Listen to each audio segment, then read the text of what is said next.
Academic literature reviews often suffer from a severe structural flaw. A researcher reads a text, extracts a few quotations, drops them into a draft, and leaves behind a spaghetti web of PDFs and disjointed reading notes. Once the manuscript is finished, that source is effectively abandoned.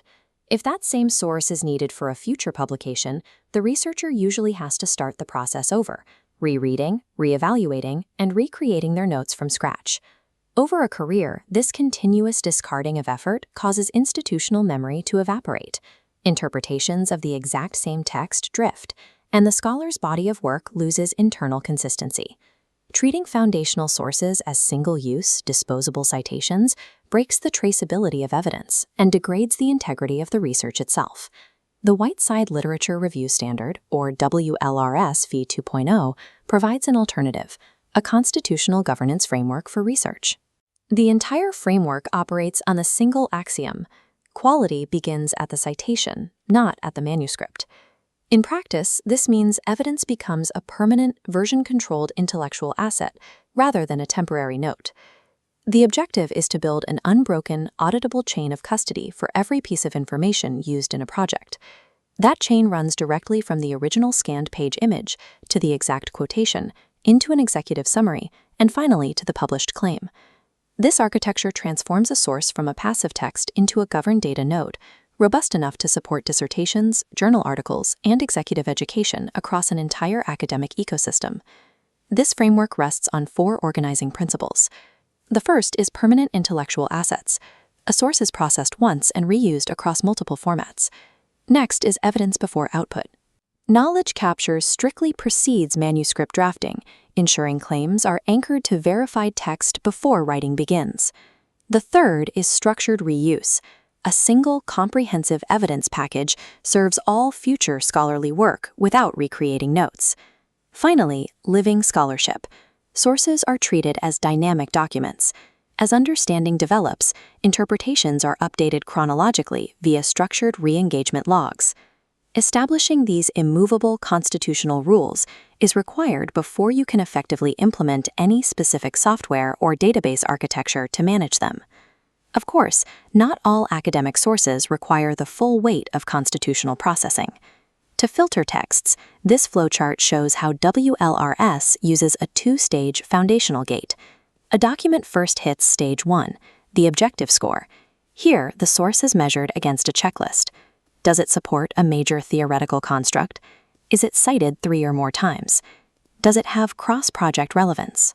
Then comes stage 2, the constitutional override, which asks, if this source disappeared tomorrow, would your core arguments materially weaken? If the answer is yes, the document passes the gate and is sent down the Tier A pipeline for full processing. Otherwise, it receives a lighter Tier B treatment. This strict triage prevents researchers from expending high-level analytical effort on low-value peripheral sources. Once a source is classified as Tier A, it enters the citation hub. Inside the hub, the raw text is expanded into 13 distinct governed notes, labeled C.01 through C.13.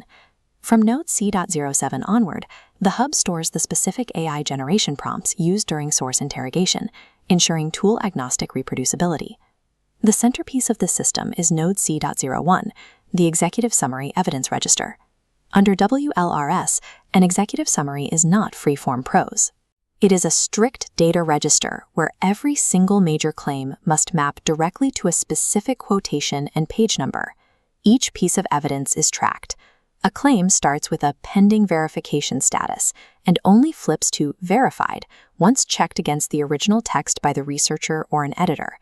This architecture guarantees that no claim can ever enter a manuscript without direct, retrievable proof secured in the hub. To control how these assets are used, this vertical progress bar visualizes the research maturity model. Every source receives a strict status governing its permitted output. For instance, a source that is only partially processed at level 2 is restricted to internal drafting. It cannot be used in a conference presentation until it achieves full synthesis at level 4. But the hub is a dynamic environment, not a static archive. Through a re-engagement log, original notes are preserved while new insights are chronologically appended. The researcher's evolving understanding is mapped as it develops over years of study, and through a closed-loop impact update, any shift in interpretation immediately propagates through the entire connected research ecosystem. Combining maturity tracking with living logs builds a cumulative, compounding scholarly capacity across an entire career, rather than starting from zero with every paper. Stepping back from the citation hub, this architectural stack illustrates where WLRS sits within the macro ecosystem of scholarly governance. WLRS operates at the very base of a 5-layer stack, governing knowledge creation alongside AI-assisted interrogation protocols. Sitting directly above it is WASS, the audit standard governing knowledge quality and audit verification. Then come the upper layers, WRVCS for version control and WEAGS for long-term stewardship and asset lifecycle management. WLRS is simply the bedrock of a multi-constitution framework designed to secure the entire lifecycle of scholarly research.